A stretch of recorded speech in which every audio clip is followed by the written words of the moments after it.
Välkomna till ett nytt avsnitt här på Car Explorers.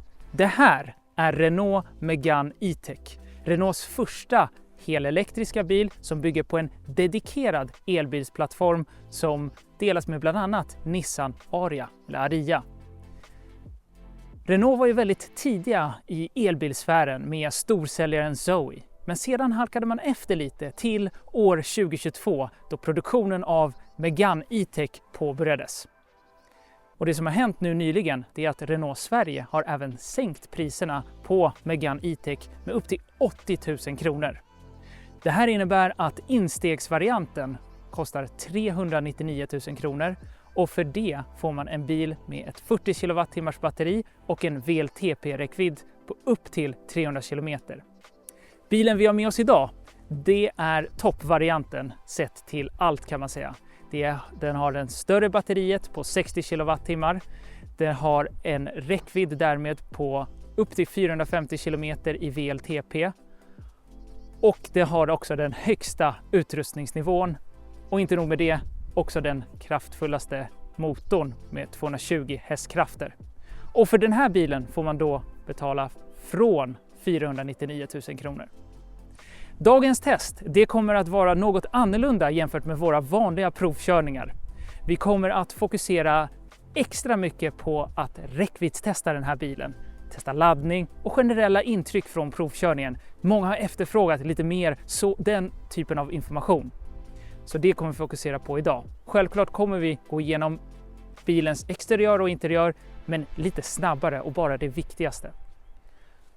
Och är det så att ni vill se fler av våra recensioner med den här typen av upplägg, kommentera gärna här nedanför videon så anpassar vi framtida inspelningar därefter. Men nu har det blivit hög tid att säga häng med oss på denna provkörning för att se vad vi tycker om Renault Megane E-Tech.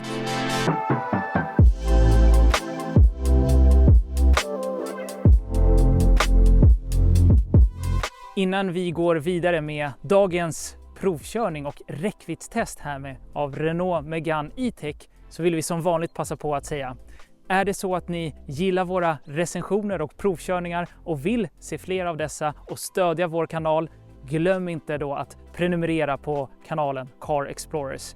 Det tar bara några sekunder att klicka på knappen, men ert stöd betyder verkligen oerhört mycket för oss. Och är det så att ni har några förslag eller synpunkter på vad ni vill se framöver här på kanalen, kommentera gärna det så ser vi till att få med det i kommande videos. Men nu tillbaka till dagens räckviddstest av Megane E-Tech. Men vi lovade i introduktionen att vi skulle även kika lite snabbt på bilen, så låt oss göra det.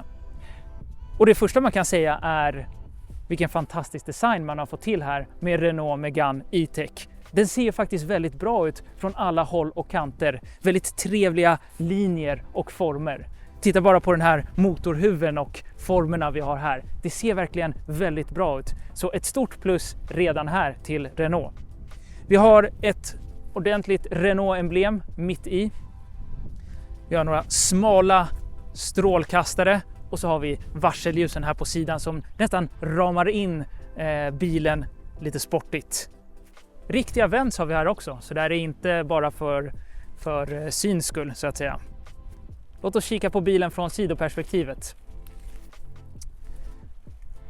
420 cm mäter den längdmässigt.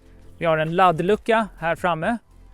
Vi har infällbara handtag som sig bör på en elbil. Och även här kan vi se att det är en väldigt trevlig, kompakt design vi har här på bilen.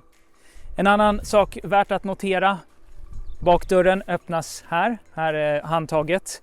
Och vi som nyligen provkört Toyota CHR, där har man precis gjort tvärtom. Så man hade handtaget här uppe, det ser ju väldigt bra ut designmässigt, ser lite dolt ut. Men där ändrade man till att handtaget skulle vara tydligt synbart här för att det var så många som missade att handtaget satt här uppe. Så form före funktion här kanske i Renault Megane E-Tech i en annars väldigt trevlig bil designmässigt. Då står vi här bak på bilen och här fortsätter den trevliga designen. Vi har en ganska så sportig spoiler här i svart färg som matchar väldigt bra. Det är olika färger. Vi har ett längsgående ljus och ett stort Renault-emblem. Vad mer än så behöver man? Det här är helt enkelt en väldigt bra design. När vi ändå står här bak på bilen så kan vi nämna 2 saker. Nummer 1, är det så att man väljer till att ha en dragkrok här så kan man just med denna bil dra ett släp på upp till 900 kilo. Och nu kan vi öppna bagageutrymmet och kika lite snabbt på det. Bagageutrymmet öppnas genom att klicka på den här knappen. Så. Och det är inte helt elektriskt, så alla de som trodde att man kan komma hit med 2 kassar och bara sparka under bilen och så öppnas allt. Tyvärr så kan man inte göra det. Jag tycker inte att det är ett stort problem, men det är bra att känna till. Och nu kan vi öppna det. Och då kan vi se att vi har ett väldigt stort bagageutrymme, 440 liter. Och det är ganska djupt, vilket har sina för- och nackdelar. Så nu bottnar jag med min hand, så det är ungefär så här djupt är det, vad det nu blir i centimeter. Men det här är ändå ett av de större bagageutrymmen sett till elbilar i den här storleksklassen.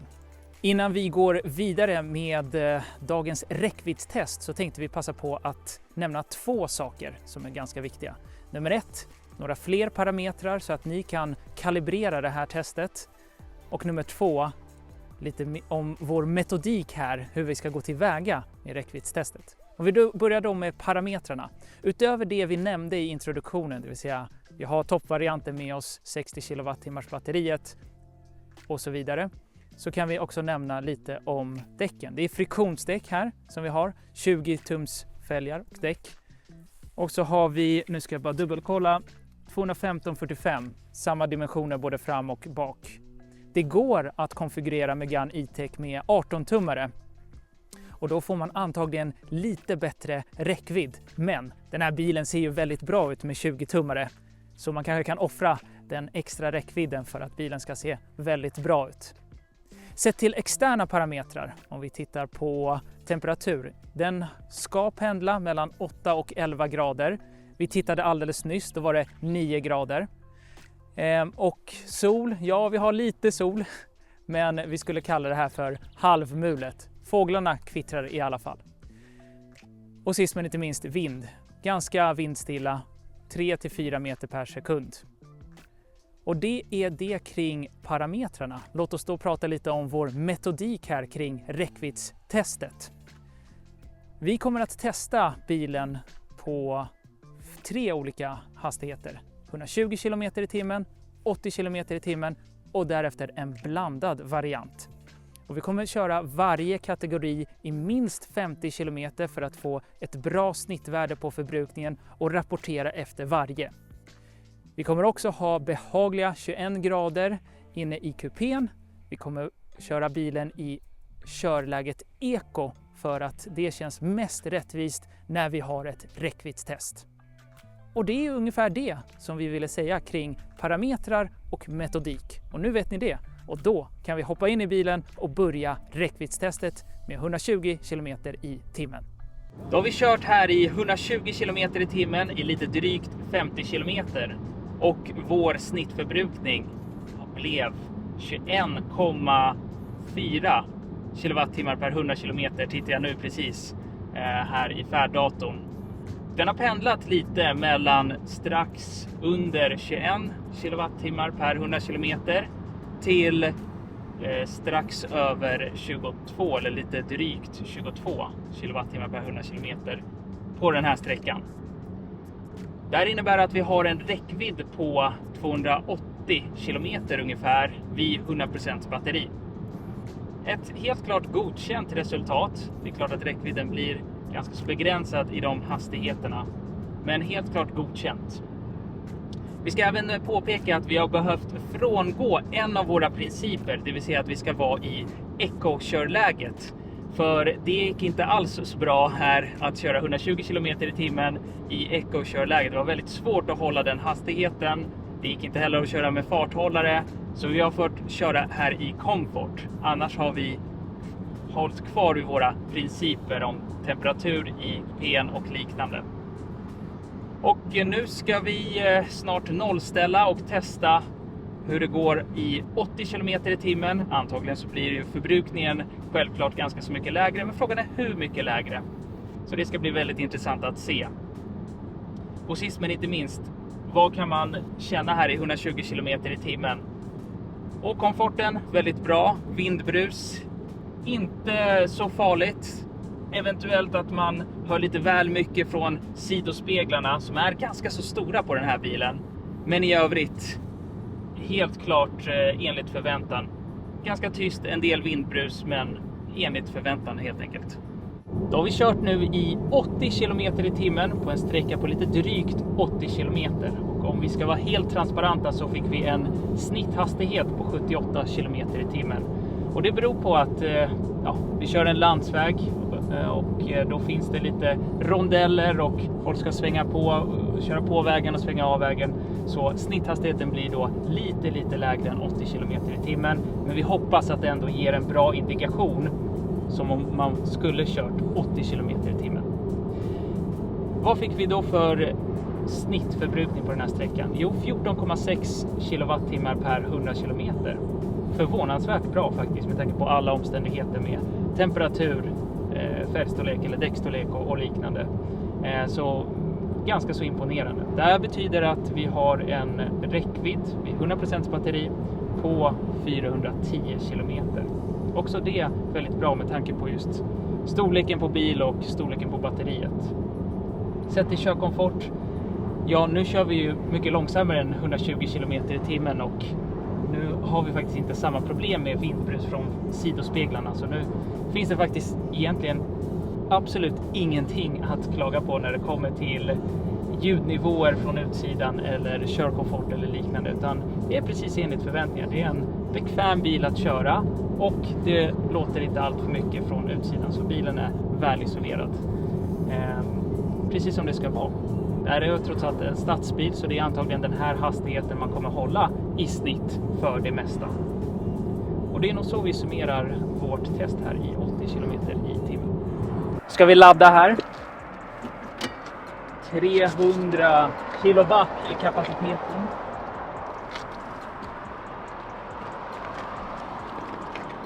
Megane E-Tech har ju en toppkapacitet på 130 kilowatt.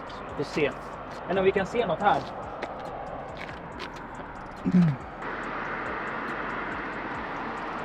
Så där.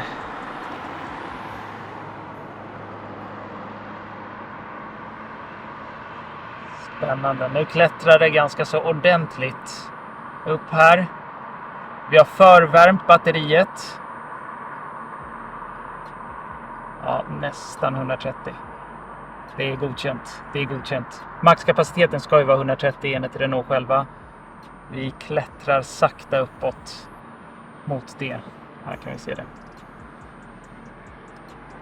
Och 15% batteri. Renault själva säger att man kan snabbladda med upp till 130 kilowatt. Vi har förvärmt batteriet. Bilen har en värmepump, så det är väldigt bra. Vi har förvärmt batteriet. Vi hade 15% räckvidd eller batteri kvar när vi började ladda. Och vi kom upp väldigt snabbt i 127 kilowatt. Och det får väl ändå ses som godkänt här för Renault. Nu har kurvan droppat lite, så nu är vi på 117 kilowatt. Och antagligen så kommer den sakta ner allt eftersom batteriet laddas. Då har vi laddat här i nästan exakt 30 minuter. Och vad har hänt på den tiden? Jo, vi har gått från att batteriet har 13% till 72%. Vi har just nu en laddeffekt på 49 kilowatt, så kurvan har verkligen gått neråt ganska brant. Och vi har laddat 37,5 kilowattimmar.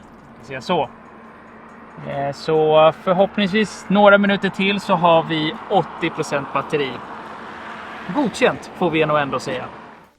I det här testet så fokuserar vi på räckvidd, laddning och intryck från provkörningen. Men vi lovade i introduktionen att berätta lite kort hur det ser ut här inne i bilen också. Och det ska vi göra. Bara nämna de allra viktigaste sakerna. Den första känslan när man sätter sig här inne i bilen är väldigt mycket premium.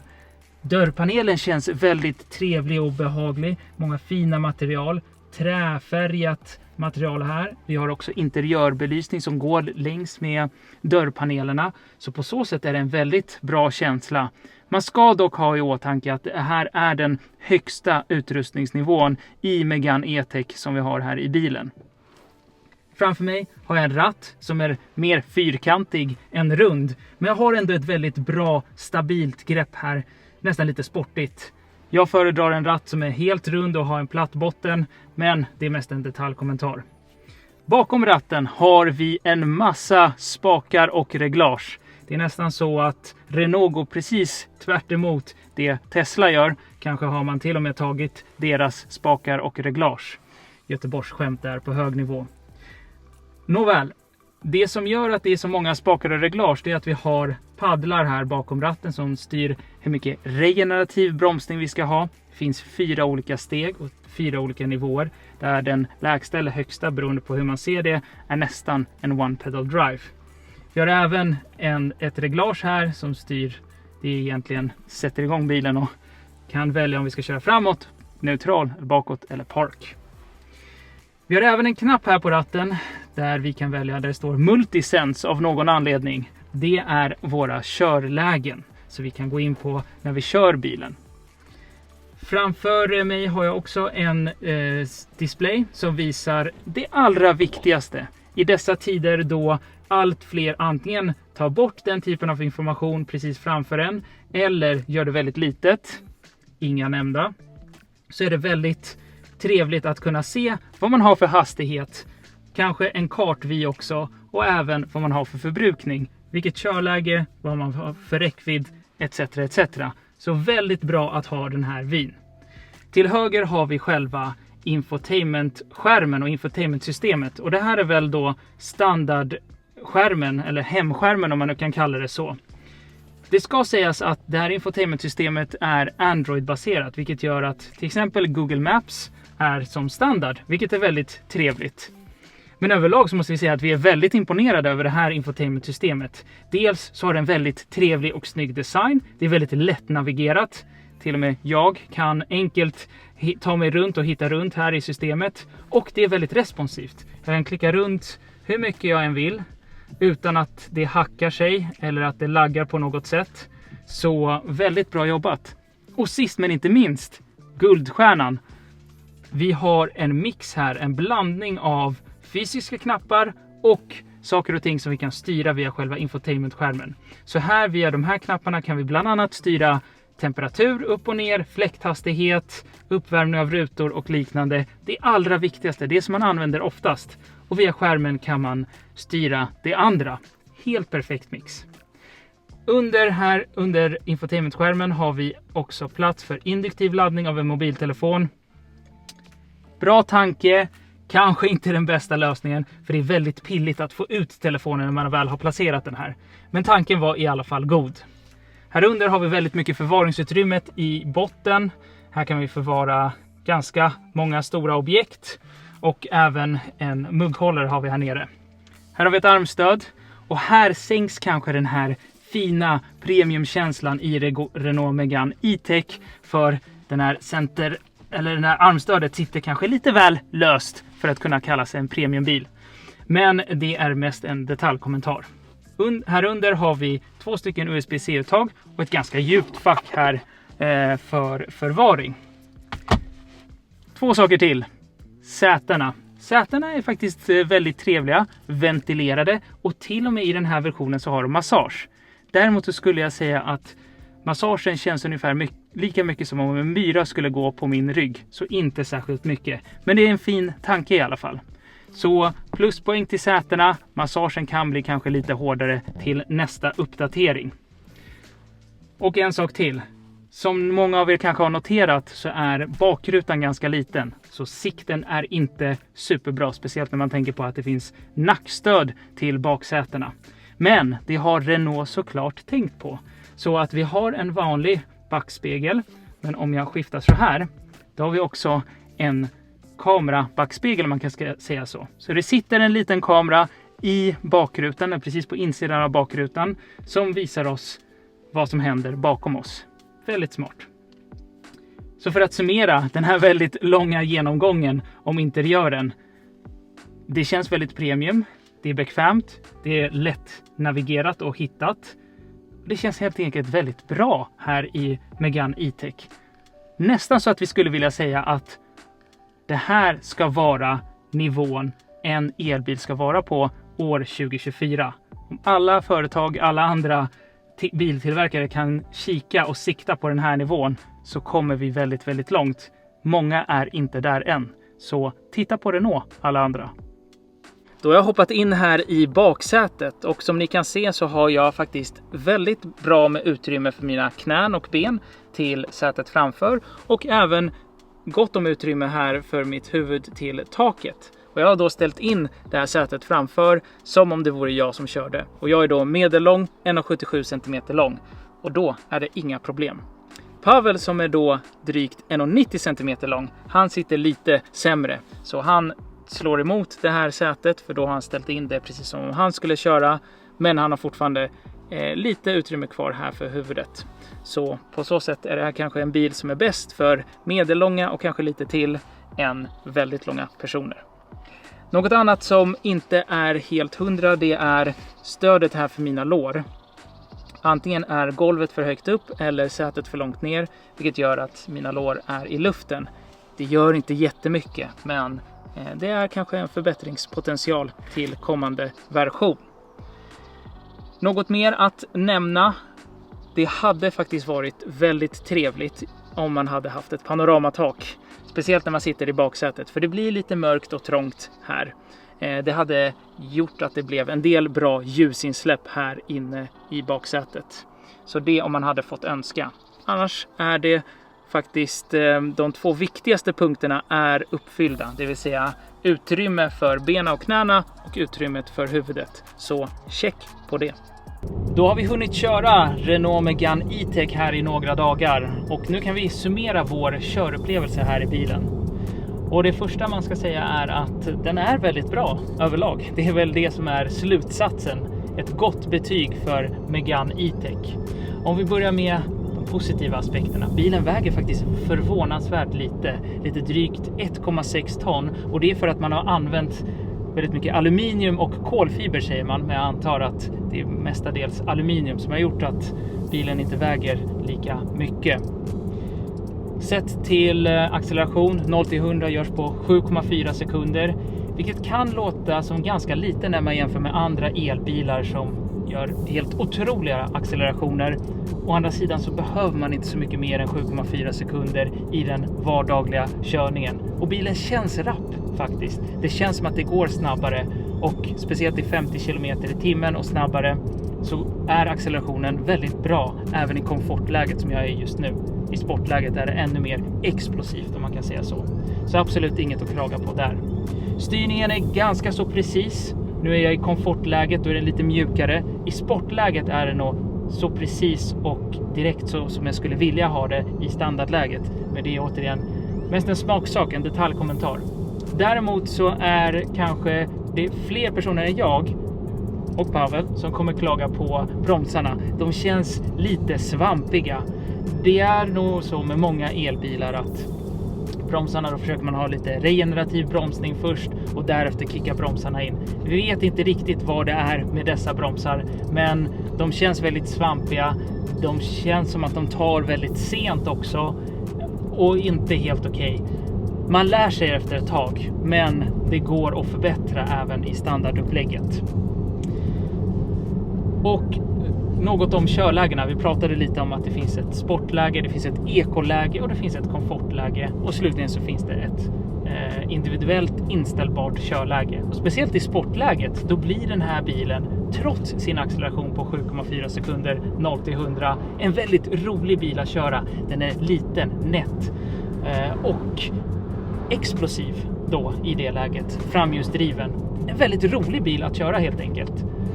Vilket gör att vår slutsats egentligen blir väldigt positiv om den här bilen. Ja, visserligen så finns det några mindre bra saker som till exempel att armstödet kanske sitter lite löst. Den här spaken för att sätta i körläge, den kan man nästan rycka bort för att den sitter så pass löst. Men det är små detaljer. Alla bilar kommer ha några saker som inte är helt perfekta. Men det här är nästan så bra det kan bli. Så betyget från oss är väldigt bra för Renault Megane E-Tech. Och en allra sista poäng här. Vår förbrukning, vår blandade förbrukning här när vi har spelat in vår video. Om jag kikar här så står det 16,3 kilowattimmar per 100 kilometer. Ganska bra betyg. Och med det så säger vi tack så mycket här från Megane E-Tech.